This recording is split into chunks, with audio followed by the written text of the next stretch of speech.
So hello and welcome to our October Tile Network seminar. And today I have the pleasure to introduce you to Dr. Philippa Waterhouse. She is a senior lecturer in health in the School of Health, Wellbeing and Social Care at the Open University in the UK.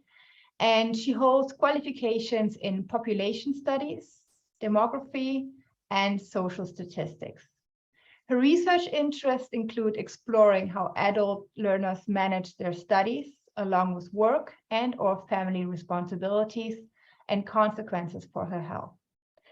So the title of today's talk is Navigating Work-Family Study, How to Support Mental Well-Being of Students.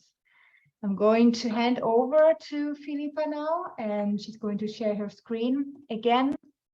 As always, you can use the chat to post any questions or leave any comments, and we will pick up all questions as we go on, and definitely at the end of the talk. And you can tweet about this as well using the hashtag Tile Network. So I will also put it in the chat as well. So Philippa, it's your turn. Thank you, Carolina. Can I just check everyone can see the PowerPoint? Yes, we can see it. Thank you. So in this presentation, I'm going to talk about a research project that I've conducted with some colleagues at the Open University, Matthias Lucassen and Rajavinder Samra. And this research project explored self-reported mental well-being of Open University students and looked at the association of this with their work and family roles. We also asked students about the coping strategies they use to manage work and family, and also about what they saw the institution could do to improve support as well. Whilst our research was with distance education students, I've tried to consider some of the findings that have relevance to students in face-to-face contact and face-to-face contexts as well. So first of all, why did we decide to do this research project looking at students who have work and family responsibilities? Widening participation means we can't assume that our students fit what we might label traditional, i.e. those aged 18 to 19 years. Widening participation is resulting in an increased diverse student body. This includes mature students, student parents, and student carers. And it's important to note that diversity exists within these groups as well in terms of their gender, their ethnicity, their personal and financial circumstances. So while we use terms like student parents, it's important for us to not assume that they're all going to have the same experience. In terms of mature students, over the last 15 years, there has been an overall decline in the proportion of mature students enrolled in higher education in the UK. This is mainly the result of the decline in part-time students. What we have seen, though, is an increase in the number of mature students studying full-time. The pandemic may also have an impact on the number of mature learners, as this might affect demand from this age group if it's associated with retraining.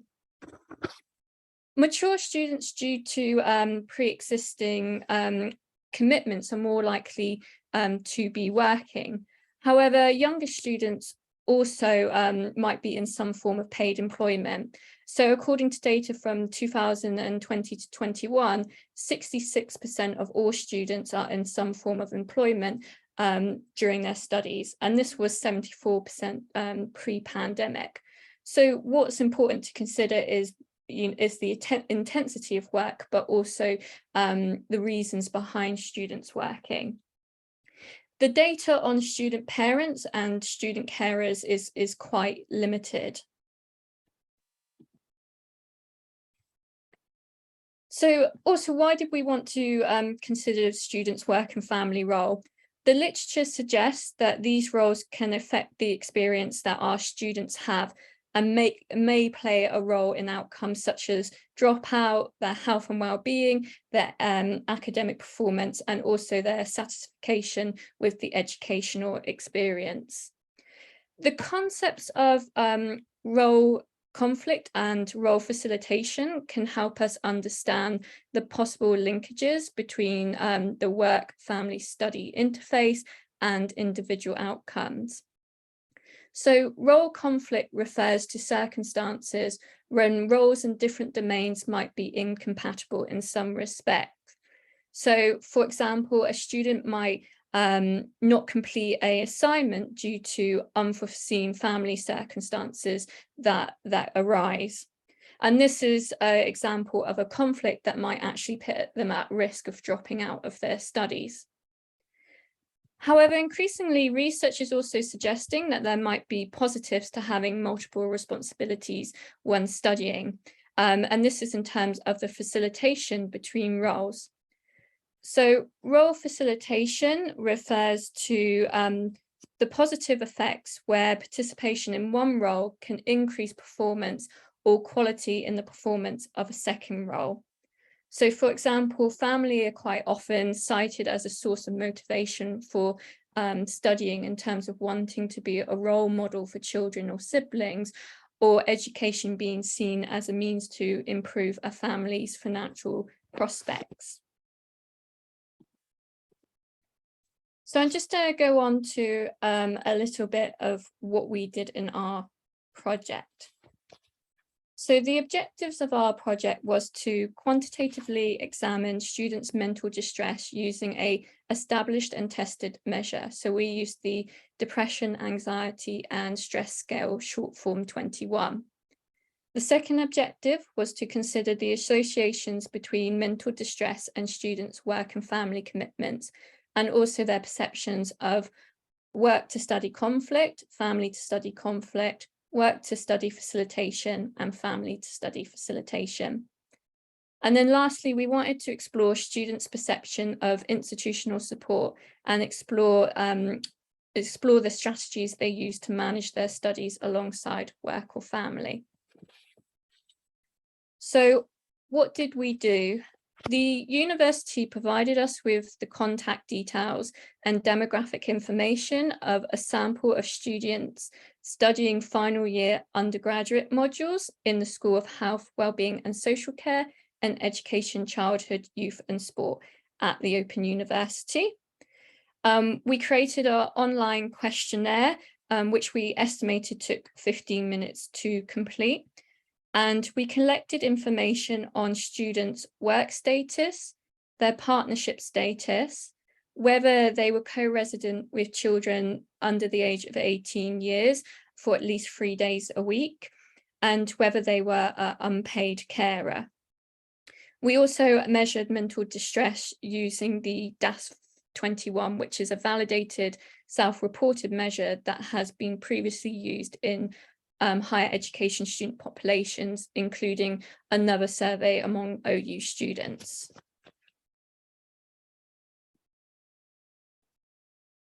We also included measures of conflict and facilitation. So we had questions that measured work to study conflict, questions that looked at work to study facilitation, those that looked at family to study conflict, and those that looked at family to study facilitation.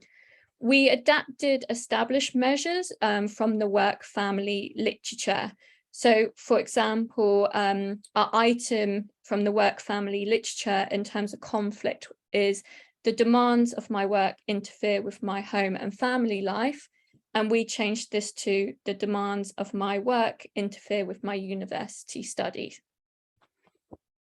Each scale was formed of 5 questions on a 5-point Likert scale, responses ranging from 1 strongly disagree to 5 strongly agree.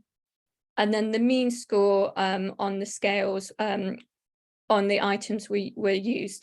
So higher scores on the conflict measures indicated greater perceived conflict. Higher scores on the facilitation items measures indicated higher facilitation. And we also included some open-ended questions that ask students about their strategies, sources and perceived effectiveness of support and university resources used, and it suggested improvements to existing OU support. So I'm first going to talk about the quantitative results before I go on to what the qualitative results suggested about strategies and support. So a little bit about our sample. We had 348 people respond, which was a response rate of 24%. Once we included those with missing information, that brought us down to 318. 88% of our sample was female. To some extent, this reflected the predominance of females on the modules from which the sample were drawn, which were from health and wellbeing and social care, and also education. Another thing to note is the educational attainment at registration. So the Open University is open in the sense that to study many of our undergraduate qualifications, there's no prerequisites. So that means we have quite a diverse profile of students in terms of their educational backgrounds when they first start studying with us. So 24% of the sample had less than A levels or equivalent when they first started studying with us. 41% had A levels or equivalent, and 35% had already studied at undergraduate degree level previously. So in terms of their family circumstances, just under 70% were married in a civil partnership or cohabiting with their partners at the time of survey. Just over half had children aged 18, under the age of 18 in the household at least 3 days a week. And just under 70% reported they weren't an unpaid carer. 20% were providing 1 to 19 hours a week of unpaid care, and just over 12% were providing over 20 hours a week. In terms of work status, we asked students to report their work status in the past month, in the month preceding the survey. 89% of those responded were in some form of work in the month before. Moving on to student mental distress, the -21 has recommended cutoff scores for various severity levels, which they define as normal, mild, moderate, severe, and extremely severe. And the -21 has 3 subscales, so the anxiety, depression, and stress scale, shown here in blue for anxiety, pink for depression, and green for stress.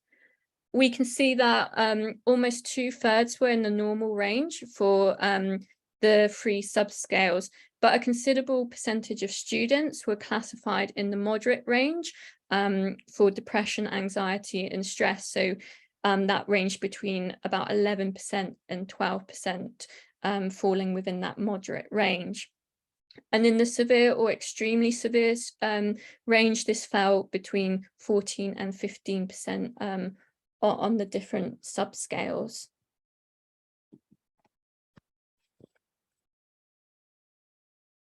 So to look at the associations between mental distress and students' work and family roles, what we did was we conducted a multinomial regression where we controlled for social demographic characteristics. So we controlled for age, sex, prior educational attainment, and also ethnicity.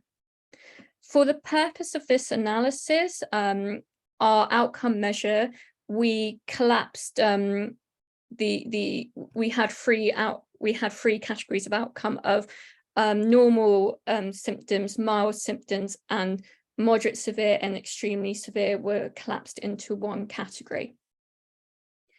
So the main finding from this analysis was that those who reported being an unpaid carer, this was significantly associated with higher levels of mental distress in terms of increased severity of anxiety, depression and stress.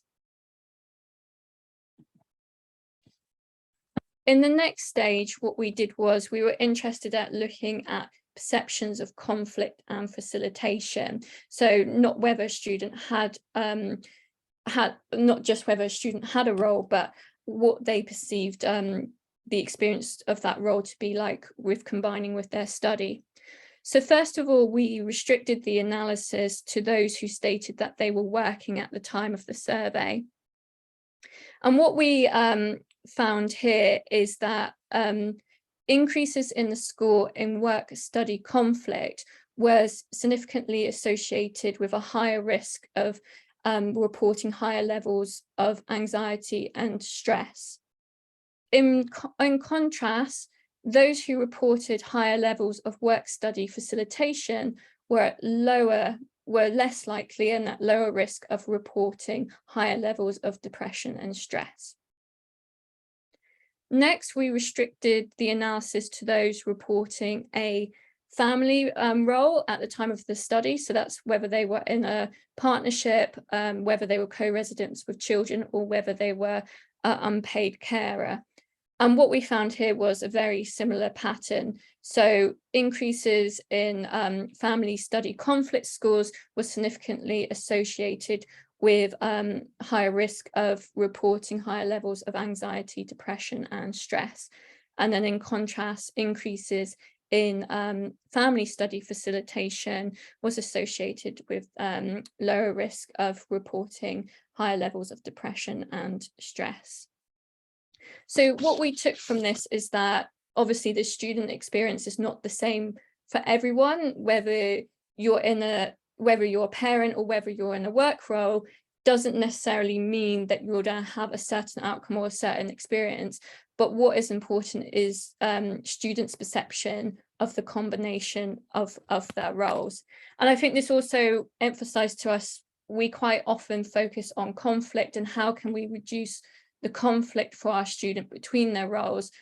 But this kind of emphasized that also we should look at facilitation and how we can increase students having this benefit of juggling multiple roles. So I'm just going to move on to some of our qualitative results. I can't go through them all, but I've tried to pick out the ones that I thought linked to mostly about how we can support our students. So the qualitative results suggested there's things that we can do to help to facilitate students in being able to plan their studies. The first was around the timely release of information, particularly around formal study dates and assignments.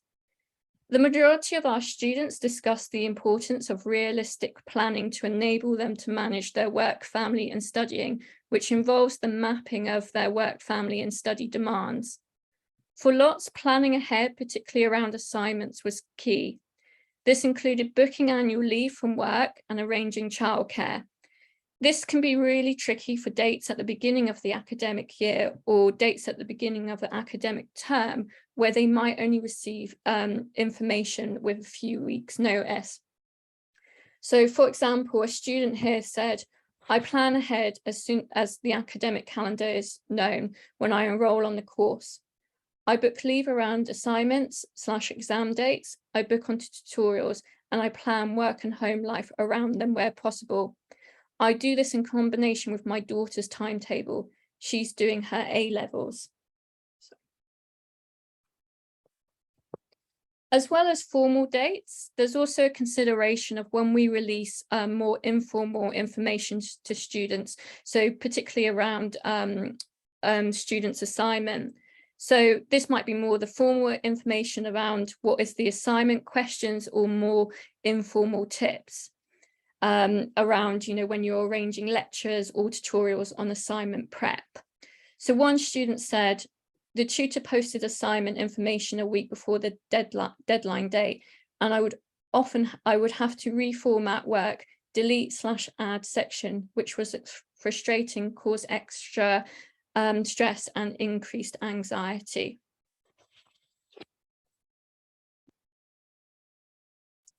Also associated with planning was to do with a suggestion of having advice on talking to employers and family members so that they could help them plan with their study.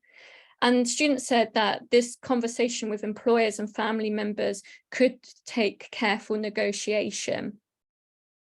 So in terms of work, students frequently noted how they had to actively change their work commitments around their studies. So I mentioned booking annual leave, but others noted that, they had requested flexible working patterns or condensed their hours to give an extra day off a week for their studies. Or some students said they had to request particular shifts at work to enable them to attend tutorials. A problem was that students said there can be misconceptions from their employers about the demands of part-time or distance education. So this could result in some individuals seeming dismissive of their study needs. So students brought up one of the recommendations for the institution was you could give us advice on talking to employers. So one student said, possibly some advice on how to speak to our employers and management staff on degree-based work placements so that they understand our study commitments. Lots of students I've spoken with feel nervous about discussing large caseloads, which can impact on our professional time when we should be studying. Many members of staff within my workplace sponsor have no idea how much study time is required of us, tutorial commitments, number of assignments. This idea of talking to advice on talking also came up with regards to family members. So a main theme in the survey responses related to the help, support or understanding students needed from their families to facilitate them in completing their studies.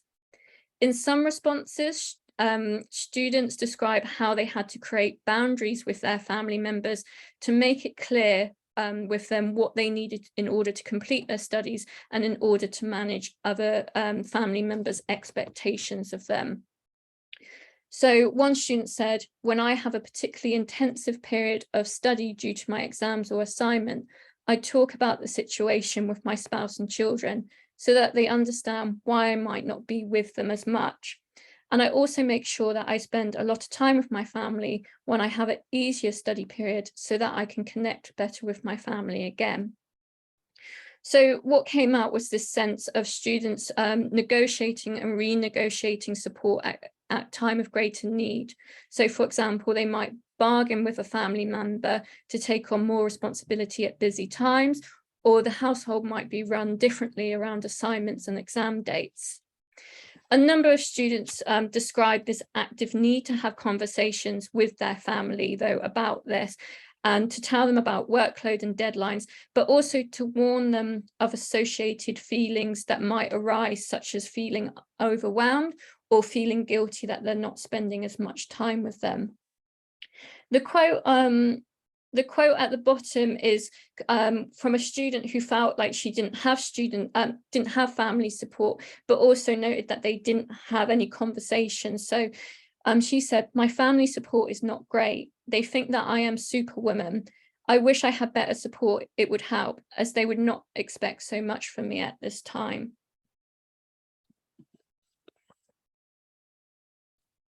So the last thing that we had in this theme of time planning was that planning and organising study is so critical that students highlighted that the university should create and offer better time planning tools that could be individualised to the student and their work and family context. The limitations of the survey was that we weren't able to follow this up and prompt students what this might look like. But we thought that this might be an interesting area for future research. So for example, one student said, planning time to study helps. Actually planning my week out into family commitments, work, recreational activities and study. Planning in breaks too. I don't study every night. I study every other night and then allocate one session on my day off from work. So that was just an example of how this theme of planning kept coming up. The other thing that came up was that obviously we have general planning guidance and tools, but some students felt they were unhelpful as they were unrealistic, being divorced from the context of their working and family lives. So one student said, the workload when you're following the planner, it gives you a few days to write the TMA. This is not enough when you work full time. So the week before tends to get skipped. So you have to do the TMA, which is what we call our assignments. And some of them require a lot of work, for example, a literature review. So maybe it's better signposting to our students when to get started on a piece of work, rather than having this week in the calendar, which we block out for assignments and reading weeks, which those with work and family lives might not be able to dedicate fully to that.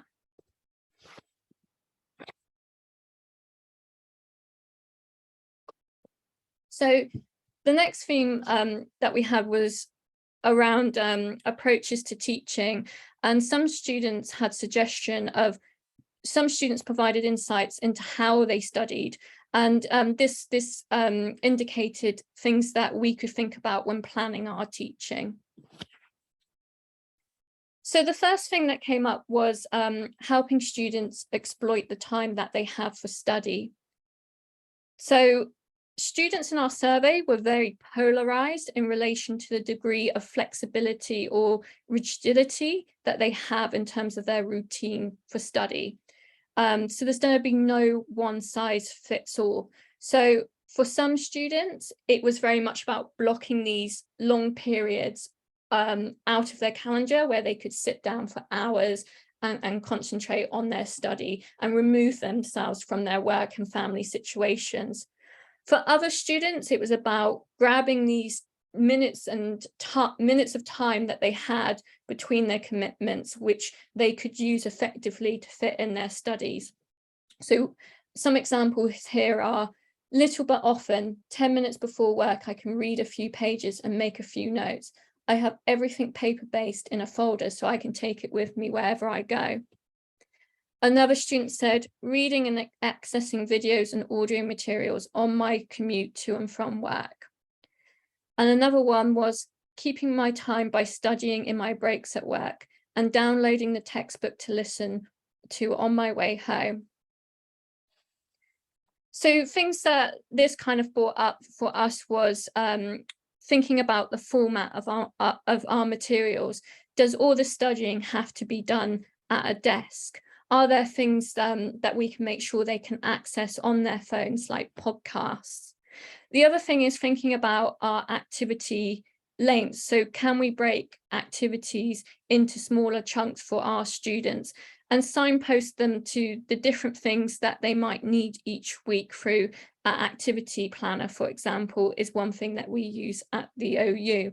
So we have all the different activities that they might do in the week, the resources that they will need, and also estimated timing. So again, this kind of idea of exploiting time for study links back again to helping students with planning their studies. Another thing that came up was, whilst we often work within our modules, taking a qualification approach is really important when considering student workload more holistically. So students flagged up issues when modules had the same assignment deadline. So one student said, the very stressful times are when two separate modules have assignments due at similar times. Having assignments on consecutive weeks and then no assignments for a longer period of time is hard sometimes, as you lose focus in the period of time where there's no assignment and be really stressed when you have to submit. It can be impossible to avoid deadline clashes, but maybe we can think about how we can flag this up at the start to students and how we can help them plan for these situations. The other thing is whether there's things we can do with checking on students who we might know are at risk. So for example, we did some, separate to this project, we've done some focus group discussions with students from Black and Asian backgrounds around managing work and family responsibilities alongside their studies. And one thing that came up from a student was she felt paralyzed once when she had 2 assignments due on the same date from two modules, and she just didn't know where to start, and she couldn't start either. And because she felt so paralyzed, she couldn't reach out for help from her tutors. And she said what happened to get her going was that her tutor on one of the modules just happened to check in on her by email, and then that opened up a conversation, and she actually went on to submit both assignments on time. And then the last one, really quickly, was around wellbeing support and services. And I think whilst there's, oh no, that's different slides. So I think the first one is we often think about how we can support students' future careers, but for some students, advice regarding employment during their studies could be really important. So this is a quote here from a student who had to make a decision about her employment because she was finding it too stressful to fit both her studies in with her full-time job, and it actually led to her changing her job, which had financial impacts. So she said, "I have 2 part-time jobs as I've had to quit my full-time job for my studies. I've had very little money and struggled to afford groceries sometimes, but I do not have the time to get another job or work more hours. It's very difficult trying to balance studying and work, and the only way I can seem to manage is to work as little as possible and scrape through on low finances, but I am getting good assignment results." And then the last slide is regarding knowing who they can reach out for support. So I think at the OU and probably at all different universities, we have a lot of different support services, but an issue is students might be unaware or they don't know how or when to reach out. So in particular, students suggested they felt like they couldn't approach the university with issues regarding work and family, even if it was having an impact on their studies. So for example, even if they felt like they couldn't complete an assignment by the deadline, they felt they couldn't ask for extensions in some circumstances. They also highlighted that there's this issue of a cumulative effect where in isolation, issues may appear small, but they can quickly accumulate and then having a big impact on their studies. And so it was just about, they were saying that they weren't sure at what point it was suitable to come and talk to their tutors or come and talk to their university, even if it was about getting back on track. And I will finish there. Thank you so much, Philippa. Thank you. It was amazing. Sorry, I was gone for, I think, 30 seconds because Zoom decided just to kick me out. So, but I'm back here, all good. This was fantastic. I think the qualitative data is really showing so much about the struggles the students are having, but more importantly, what we can do in regard to teaching to facilitate their participation. So I will open the floor for questions that people may have who are here. You can use the chat, but you can also raise your hand and ask the question on camera. It's up to you. Is there any question?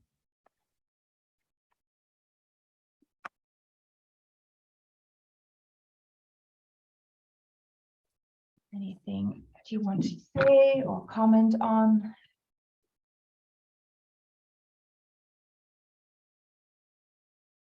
I guess I have a comment. Amanda, yeah, 1 second. I saw you right now, but I'm just going to add my comment real quick. I maybe have a comment because what I really found interesting was your point about how to exploit time for study and how it is important that the material is accessible in different ways so that they can engage in it with different in different ways with different devices, or also with different times that they may have to actually invest in it. how would you plan that specifically when planning your teaching? Is there something that you maybe can say in regard to recommendation? So the one thing that we do at the Open University is at the start of the week, and I've seen this on a face-to-face degree that I external examine for as well. It will have a list of sort of everything they're expected to do that week. So in terms of the core reading, if it's listening to a lecture, or if there's a tutorial that they need to attend, what they need to do to prep. And so I think having that all set up, so it's quite clearly there on a page, maybe these are the different tasks in one column, here's going to be the resources you need in another column, and this is what we think it's going to take. Then that way students know, okay, so I know I don't have to prepare for this seminar by reading 2 articles. I can really easily get that, and then also I need to listen to a podcast. So they know everything that they need for that week is kind of clearly set up in one place for them. I think is kind of quite useful and does help them plan their time a bit more. Yeah, that's interesting. We do the same thing. We started the so-called progress tracker during the pandemic, where it's like a weekly to-do list. But I like the aspect to add some kind of like a rough time estimate to it as well, so that they know approximately how much time they have to set aside to engage with that task, maybe. So yeah, that's interesting. I think Amanda was first. So Amanda, if you want to just come and ask your question. Yeah, can you hear me okay? Yes. Yeah, thank you, Philippa. That was a really interesting presentation. I work in the School of Medicine, Dentistry and Nursing, and this is just more of an observation and sort of like discussion point rather than asking a direct question. So obviously, the population of students that we're working with, I think I've worked in higher education on and off for 20 years, and what's interesting in that time is you're quite right, even within face-to-face teaching at Glasgow, within medicine, the demographic of our students has changed enormously. And there are widening access programs, etc. And I don't have exact statistics on our demographics, but I know that it's a lot different from when it was, we used to have a lot of 18-year-olds coming in straight from school, mainly UK based, and things are a lot different now in the terms that we get, graduates, mature students. And then about 4 years ago, we had this thing called the Glasgow Access Programme, which was looking to recruit students to go into medicine from more deprived areas. And then there's also students who are carers. So even there are some similarities there, but the thing that I will say is that the issues that we see, even though your context is different with online learning, is that there are common issues. There are still common issues that we encounter. So, and again, it's to do with the context of the students. And this is just me. It's a very thought-provoking talk, and I'll try and stay on track with my menopausal brain. Apparently, it's National Menopause Day today, so please forgive me. So it's it's just thinking about the different demographics of students. So for example, I think that our typical, what would have been a typical student sort of 20 years ago, a school leaver, now if I would look at them, I don't think their planning skills are as good as what students were like 20 years ago. I don't know the reason for that, but I think that's really interesting that even though your students are like working and there are facilitative aspects, you know, that they can recognize. I think some of our younger students don't come with that, and I don't know why that is. I could speculate as to why that is, but I don't want to be too controversial. So using some of those tools to almost help scaffold our younger learners, I think would be really helpful, and I think we're having to do more of that. That's the first point. I think the second point is like around medical students. I don't know the proportion of students that work part-time, but just with fees and everything like that, I think more and more of our students are having to work to support themselves. And I think the students are missing a trick a little bit in the fact that they're so focused in medicine that they forget those skills that are useful to them when they become a doctor, and like in terms of like communicating and like, but I think I'm very interested in the development of graduate attributes. For me, I'm not a medic, you know, I'm a research scientist, but I've always said it's not all about the knowledge, it's much bigger than the knowledge. And, you know, there's something about graduate attributes and bringing learning from other areas of their lives, be it that they're working in a bar or whatever, and communication skills and how they deal with their patients. I'm sorry, I've gone on too long, but it's just set the hairs running in my brain that I think there's actually a lot of similarities, and I found it extremely useful. It's great.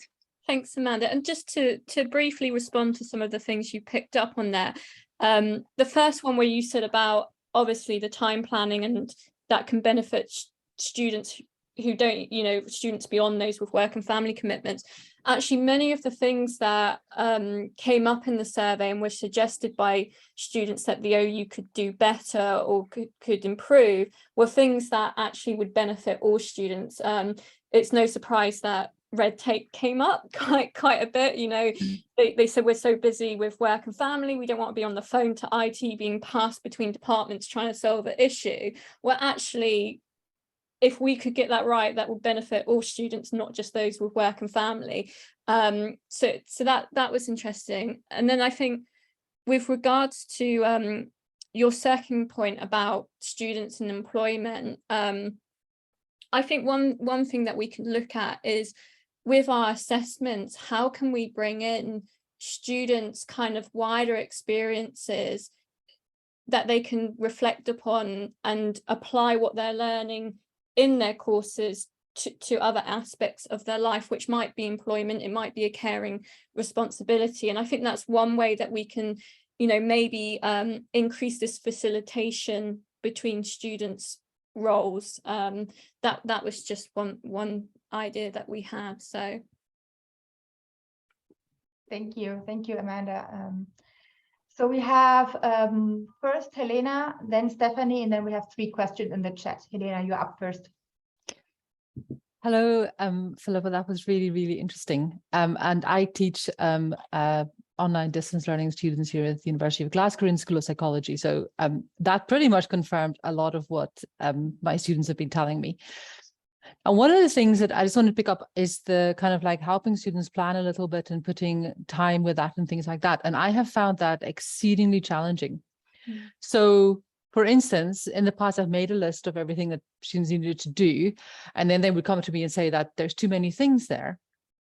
Can you just tell me which things are the actual real things I need to do and which are not?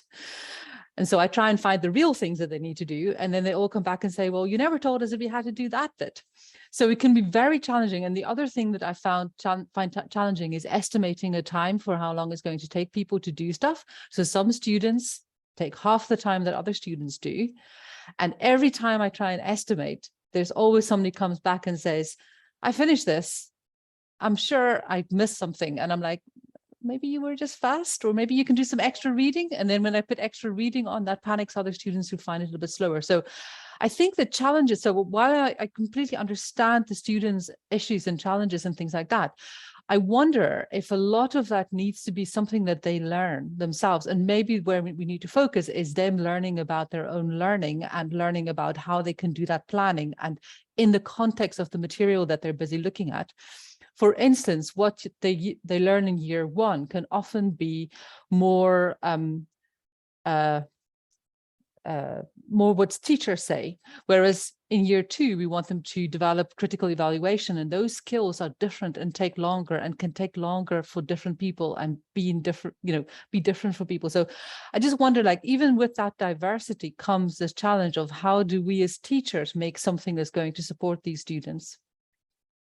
Yeah, I think it is really tricky. And I think one thing is also that you picked up upon at the beginning is expectations. And I mean, one thing that students say to us is, I didn't expect there to be so much work. I think that's one of the sentiments you just brought up. And it's kind of reminding them, well, it is 18.5 hours a week if you're doing it part-time.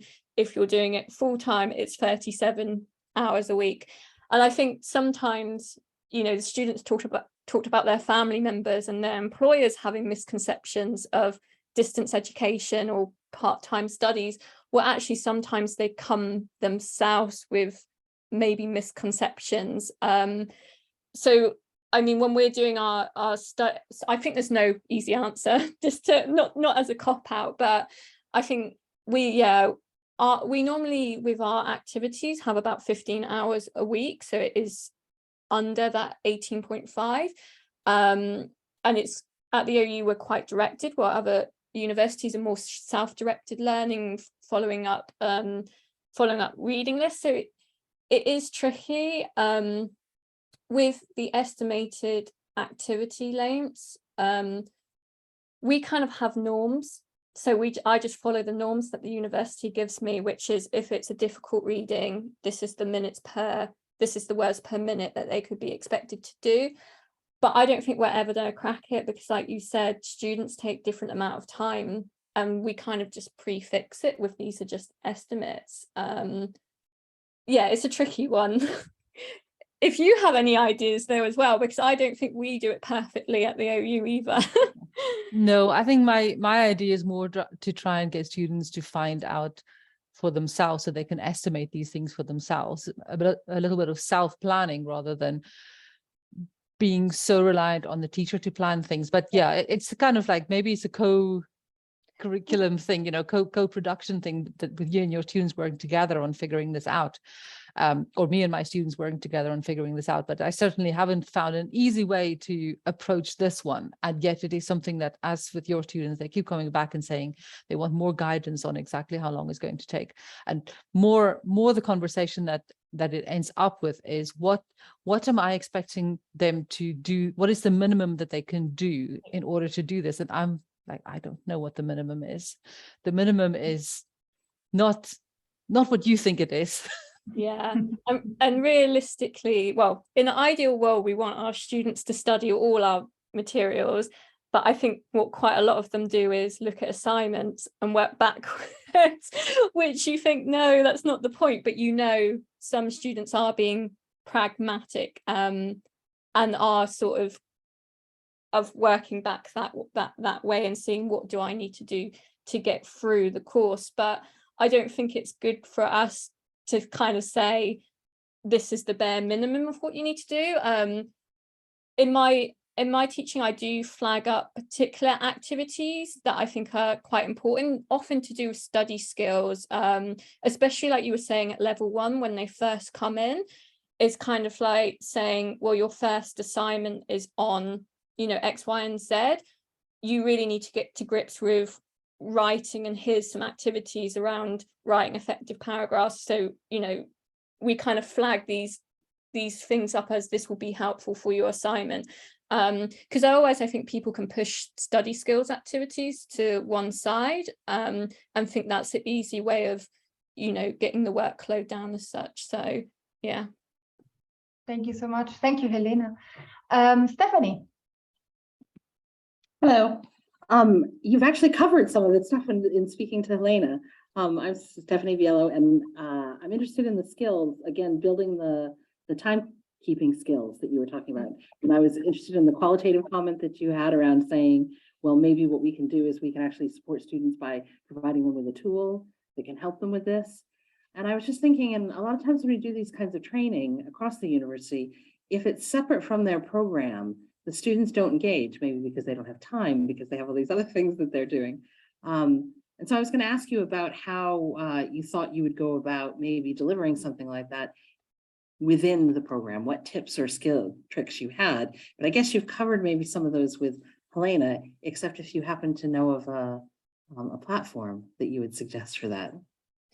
I don't have any suggestions, and I think that's the one particular point where I wish we had done interviews rather than the survey, because we have tools for students around time management of where they can input, you know, their things into like almost a spreadsheet and kind of create a calendar.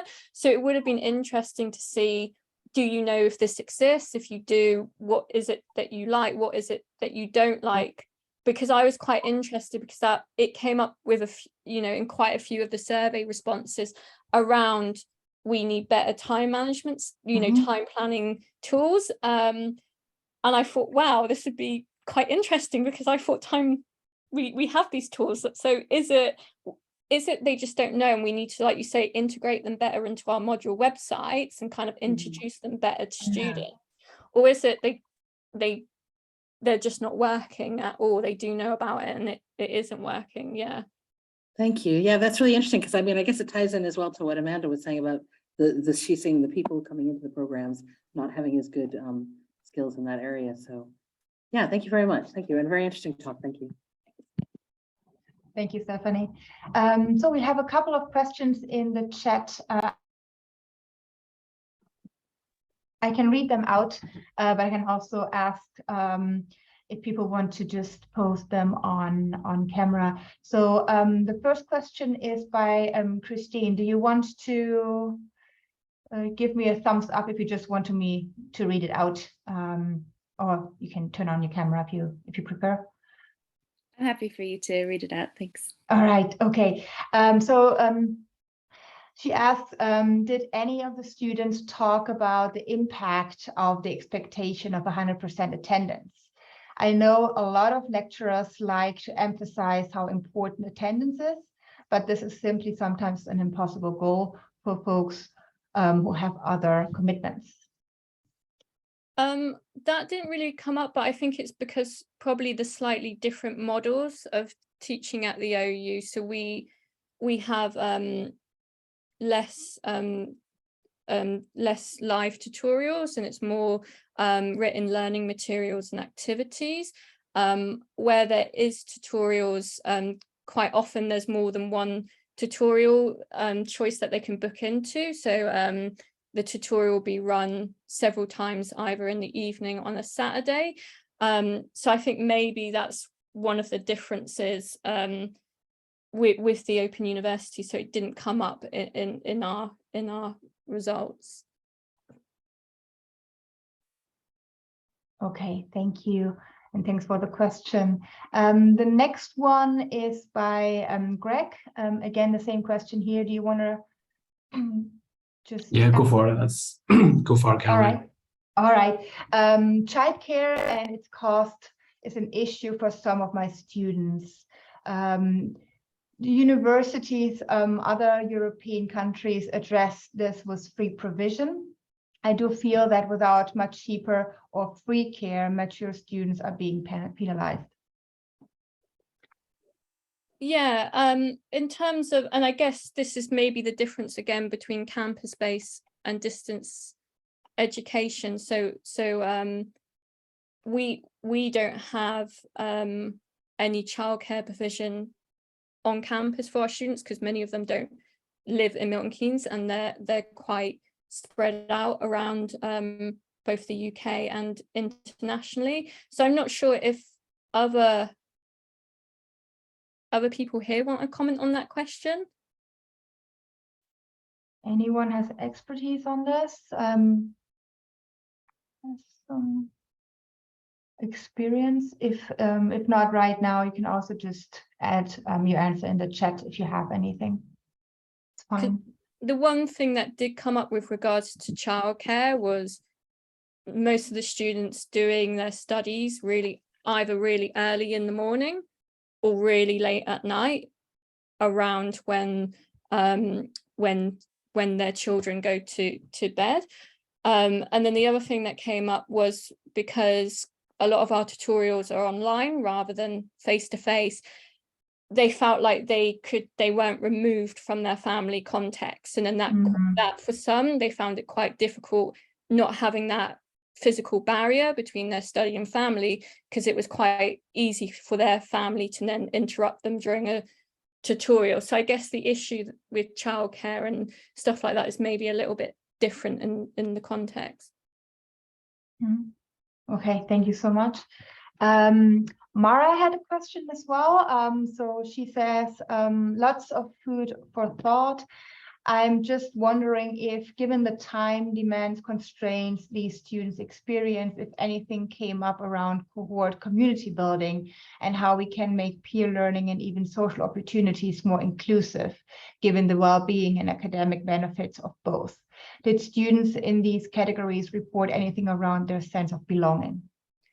So what came up regarding peer learning, I think, was again quite polarized.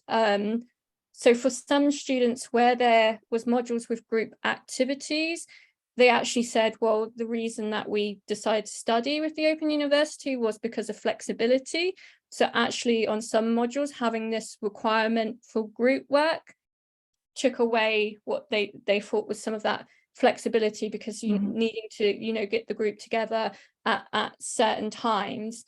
The other thing that came up is regarding the formal forums versus the more informal Facebooks, which I think is probably something that happens at all university. And while we have module forums, some students can find these quite overwhelming and kind of depersonalized, and they preferred to take that kind of community building outside the formal university systems, and having these more informal Facebook groups with their peers was something that came up.